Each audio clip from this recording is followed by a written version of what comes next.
Bienvenue sur Turbo Critique. Aujourd'hui, on plonge dans un retour aux sources avec une nouveauté signée Toyota, le Mini Land Cruiser FJ 2026. Une voiture qui combine l'héritage du tout-terrain pur et dur avec la modernité compacte que demande notre époque. Le modèle FJ revient dans un format réduit, mais avec une personnalité surdimensionnée. C'est un véhicule qui semble crier haut et fort. Je suis prêt à tout affronter. On va tout décortiquer, de son design extérieur audacieux, à sa performance robuste, en passant par une courte visite à l'intérieur. Allons-y. Le premier contact avec le Toyota Mini Land Cruiser FJ 2026 est un véritable choc visuel. Ce véhicule ne cherche pas à être fluide, aérodynamique ou élégant selon les normes classiques. Il est carré, angulaire, affirmé. Il reprend fièrement le look rétro du FJ40 des années 60 à 70, tout en le réinterprétant à travers une lentille futuriste. Le design est boxy, sans excuse, et cela donne immédiatement un sentiment d'authenticité. Toyota a choisi une carrosserie courte, presque trapue, renforçant la sensation de robustesse. Ce n'est pas un SUV citadine qui tente d'être chic, c'est un vrai tout-terrain qui a simplement changé d'échelle. À l'avant, on retrouve cette calandre emblématique à deux phares ronds encastrés dans un panneau noir mat, avec l'inscription « Toyota » en majuscule qui remplace le logo habituel. C'est un hommage évident aux anciens Land Cruiser, mais modernisé avec un bandeau LED qui relie les deux optiques. Le pare-choc est épais, en plastique renforcé, avec un design modulaire qui suggère une réparation facile et rapide, même en conditions extrêmes. L'approche visuelle est donc autant esthétique que fonctionnelle. Les ailes sont élargies, et les passages de roues exposés sont accentués par des protections noires qui renforcent l'impression de solidité. C'est comme si chaque élément de carrosserie avait été pensé pour affronter des branches, des rochers ou du sable sans broncher. Les jantes de 18 pouces en alliage sont enveloppées de pneus tout-terrain bien crantés, prêts pour l'aventure. On apprécie également les touches de couleurs contrastées, du beige désert, du vert olive, et même du bleu ciel inspiré des anciens FJ, avec parfois un toit blanc pour rappeler l'esprit vintage. Sur les flancs, la ligne de caisse est haute, les vitres relativement petites, et les poignées sont simples, presque industrielles. L'arrière est tout aussi utilitaire, avec une roue de secours fixée sur le haillon, un pare-choc robuste, et des feux carrés encastrés dans un cadre noir. Aucun détail n'est là pour faire joli uniquement. Tout a une fonction, ou au moins donne cette impression. Même les rails de toit sont pensés pour y fixer une tente ou des accessoires d'expédition. Sous cette carrosserie ramassée, le Mini Land Cruiser FJ 2026 repose sur la plateforme TNGA-F, la même base que celle du Land Cruiser classique ou du Lexus GX, mais raccourcie et allégée.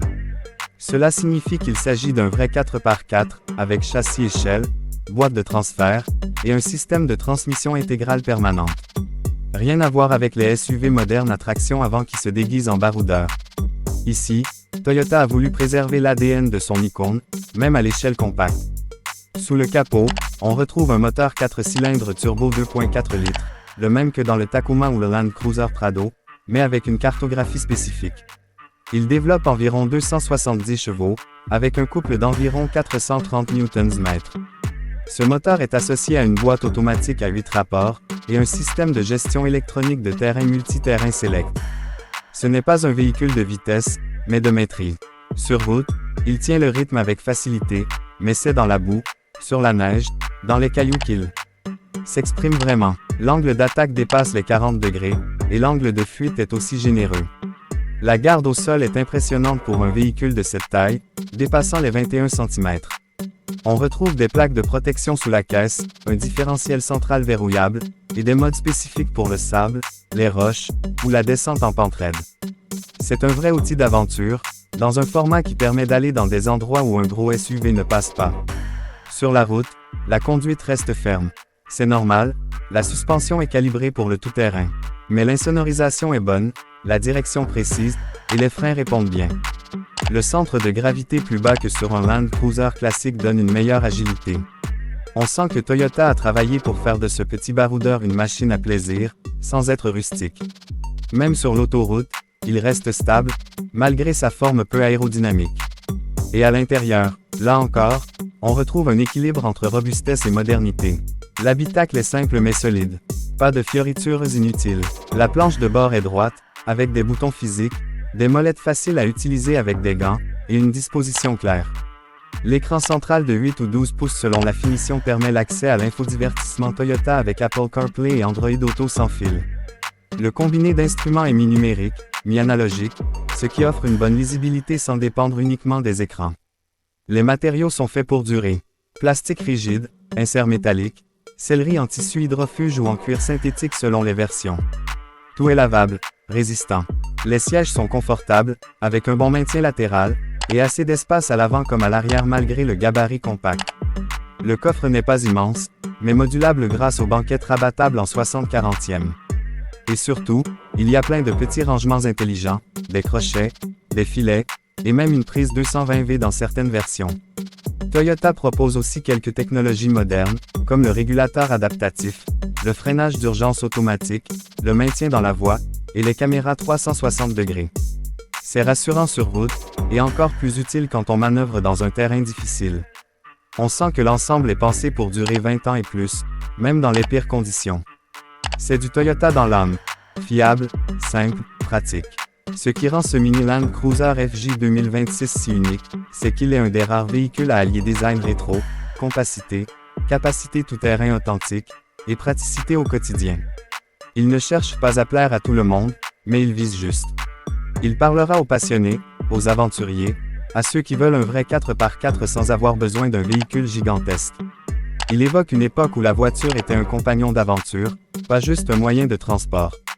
Le prix n'a pas encore été officiellement confirmé pour tous les marchés, mais Toyota annonce une gamme qui débutera autour de 35 000 à 40 000 € selon les versions, ce qui le place dans la catégorie des SUV compacts haut de gamme, mais avec des prestations techniques très supérieures. Il ne rivalise pas avec les crossovers classiques comme le Nissan Qashqai ou le Hyundai Tucson. Il vise plutôt les amateurs de Jeep Wrangler, de Suzuki Jimny ou de Ford Bronco Sport, mais avec un style Toyota inimitable. En résumé, le Toyota Mini Land Cruiser FJ 2026 est une réussite. Il ose proposer quelque chose de différent. Il n'essaie pas d'être urbain, il est brutal. Il n'essaie pas de séduire par la technologie tape à l'œil, mais par la fonction pure. Il nous rappelle que l'automobile peut encore être un outil d'évasion, de liberté, et de caractère. Ce n'est pas un véhicule pour tout le monde, et c'est justement ce qui fait son charme. Merci d'avoir suivi ce test complet sur Turbo Critique. Pour plus d'analyses franches, passionnées et détaillées, abonnez-vous, likez et partagez. À très bientôt pour un nouveau décryptage d'un modèle qui sort de l'ordinaire.